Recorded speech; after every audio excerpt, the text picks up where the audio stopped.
Champignons, attention à l'intoxication. Avec la fin de l'été vient la saison de la cueillette des champignons. Mais attention, ce loisir champêtre n'est pas sans danger.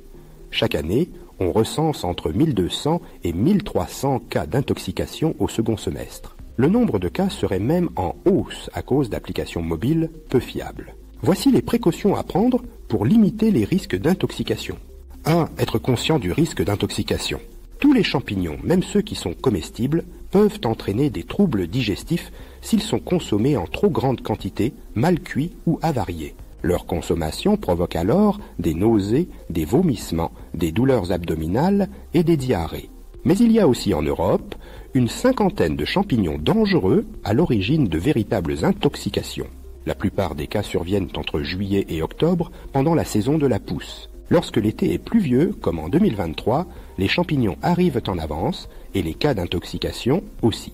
2. Connaître les symptômes qui doivent alerter. Les intoxications alimentaires liées à l'ingestion d'un champignon vénéneux sont plus courantes qu'on ne l'imagine. Elles peuvent être dangereuses pour la santé et même mortelles. C'est pourquoi certains symptômes doivent vous alerter. Des vomissements, une diarrhée, des douleurs abdominales, des nausées, de la fièvre, une importante sudation, des rougeurs sur la peau, des tremblements, des vertiges, des troubles de la vue, des hallucinations, des smauks de tête à noter, les symptômes d'une intoxication aux champignons peuvent apparaître jusqu'à 12 heures après leur consommation. Par ailleurs, plus le délai d'apparition des troubles est long, plus l'intoxication est grave. En règle générale, le problème est moins grave si les signes apparaissent rapidement, entre 30 minutes et 3 heures. Si les troubles surviennent 6 heures après le repas, l'hospitalisation est impérative. 3. Que faire en cas d'intoxication aux champignons?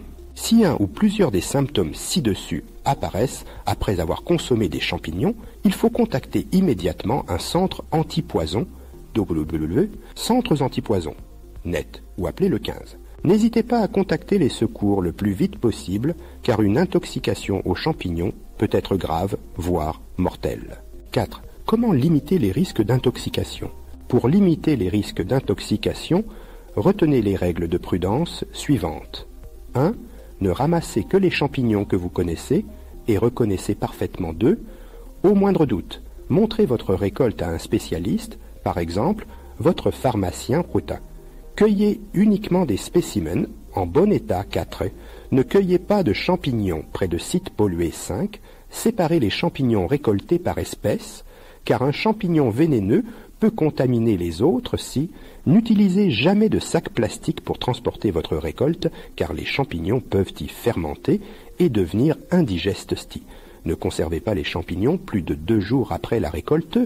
Faites toujours cuire les champignons avant de les consommer, crus ou mal cuits.